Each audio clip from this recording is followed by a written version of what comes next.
ಇನ್ನೇನು ಎಲ್ಲಾ ದೊಡ್ಡ ದೊಡ್ಡ ಹಬ್ಬನು ಬರಾಕ ಶುರುವಾಗ್ಯಾವ ನೋಡ್ರಿ. ಹಬ್ಬದಾಗ ಈ ಪೂಜೆ ಸಾಮಾನ ತಿಕ್ಕೊಂತ ಕುಂತು ಬಿಟ್ರ ಹಬ್ಬ ಆದಂಗ ನೋಡ್ರಿ. ಯಾಕಂತಂದ್ರ ಹುಣಸೆ ಹಣ್ಣು ನಿಂಬೆ ಹಣ್ಣು ಹಚ್ಚಿ ತಿಕ್ಕೊಂತ ಕುಂತ್ರ ಒಂದ್ 2 ತಾಸು ಆದ್ರೂ ಮುಗಿಯಂಗಿಲ್ಲ ನೋಡ್ರಿ. ಈ ಹಳೆ ಸಾಮಾನಂತೂ ಲಘು ಲಘು ಕಲಿನ ಹೋಗಂಗಿಲ್ಲ. ಅದಕ್ಕೆ ಚಿಂತೆ ಮಾಡ್ಬೇಡ್ರಿ. ನಾನ್ ಇವತ್ತ ಫ್ರೆಶ್ ಅವ್ರದ್ದು ಕಾಪರ್ ಅಂಡ್ ಬ್ರಾಸ್ ಕ್ಲೀನಿಂಗ್ ನ ತಗೊಂಡ್ಬಂದಿನಿ. ಈ ಲಿಕ್ವಿಡ್ ಅನ್ನ ಜಸ್ಟ್ ಸ್ಪ್ರೇ ಮಾಡಿಬಿಟ್ರ ಸಾಕು, ಅಗದಿ ಲಕ ಲಕ ಹೊಳಿತಾವ ನೋಡ್ರಿ ಪೂಜೆ ಸಾಮಾನು. ನಾನು ಇಲ್ಲೇ ತೋರ್ಸಾಕತ್ತೀನಿ ನೋಡ್ರಿ.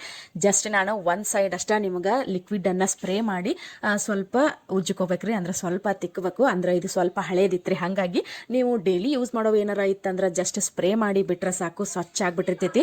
ಅಗದಿ 5 ನಿಮಿಷದಾಗ ಸಾಮಾನೆಲ್ಲ ಅಂದ್ರೆ ಪೂಜೆ ಸಾಮಾನೆಲ್ಲ ಕ್ಲೀನ್ ಮಾಡ್ಕೊಂಡು ಹಬ್ಬನ ಲಗೂಣ ಮಾಡಿಬಿಡ್ರಿ. ಹಿಂಗ ನಾನು ಎಲ್ಲಾ ಸಾಮಾನನ್ನು ಕ್ಲೀನ್ ಮಾಡೀನಿ. ನಿಮ್ ಮುಂದ ಒಂದೊಂದ ತೋರ್ಸಾತೀನಿ ನೋಡ್ರಿ. ಮೊದಲ್ ಹೆಂಗಿತ್ತು ಆಮೇಲೆ ಹೆಂಗಿತ್ತು ಅನ್ನೋದನ್ನು ನಾನು ನಿಮ್ಗ ತೋರಿಸ್ತೀನಂತ.